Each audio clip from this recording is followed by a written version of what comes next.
Well, isn't this just a great day? 3 hours from home still, and my transmission decided it didn't want a transmission no more.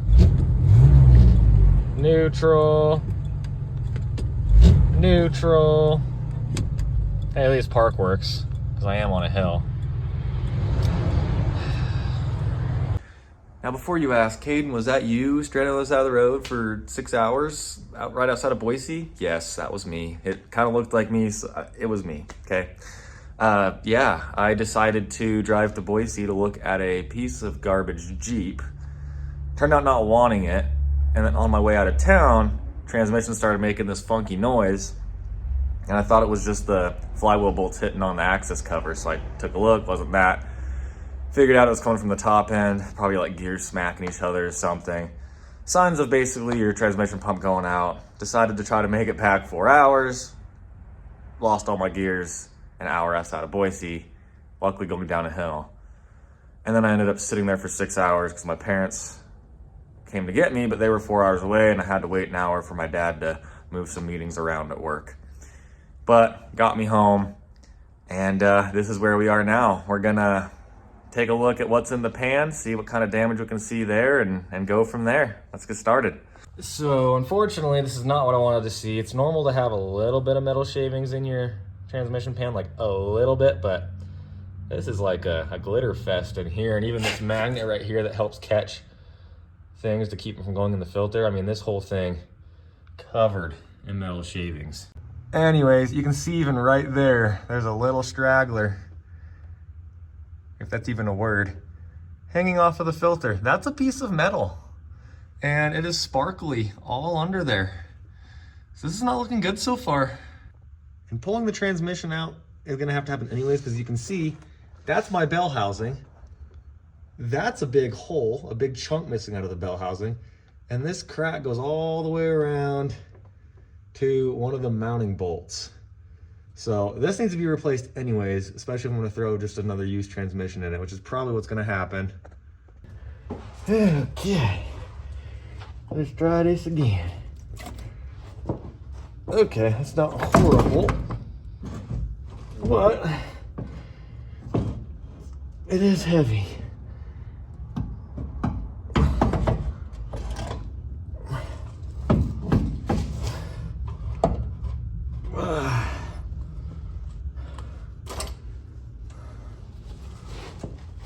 But there she is.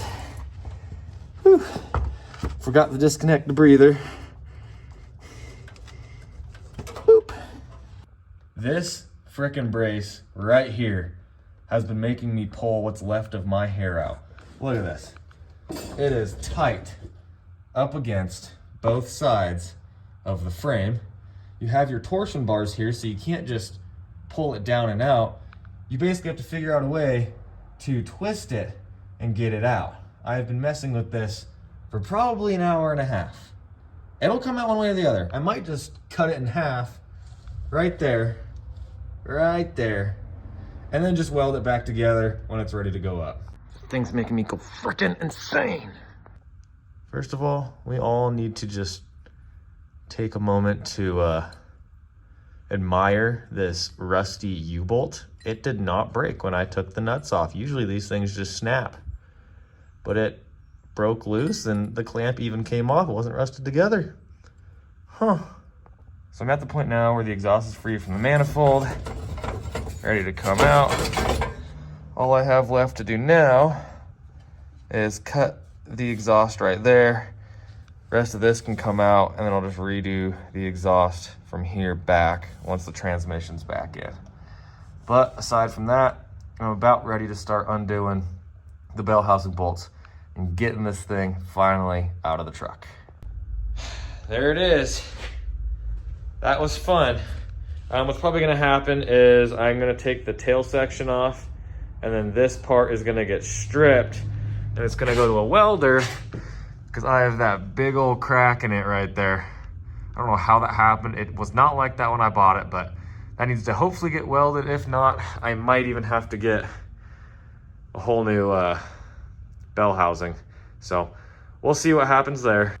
Look how chewed up this torque converter shaft is. I ain't no professional, but that is not supposed to be like that. And that is sharp. That's just been being eaten away at for who knows how long. Look at all the shavings inside that seal. Man. Well, unfortunately, the old Dodge has been parked in the backyard, which means she's gonna be sitting there a while. Reason because the bell housing is magnesium and it has a pretty severe crack in it, but because it's magnesium, it can't be welded. So that's being put on the back burner. But I did upgrade. Check out my new truck.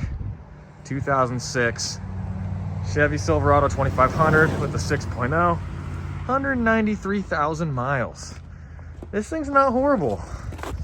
Got a nice clean interior. Look at that. Oh yeah.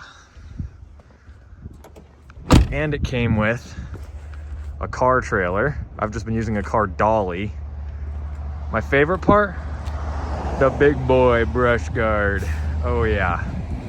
Love it. Needs some new tires, needs a windshield. So, sad spot for the Dakota to be in. She's sick, and she's gonna be sick for a while. And she's gonna be sick sitting in the backyard where the dogs can poop on her.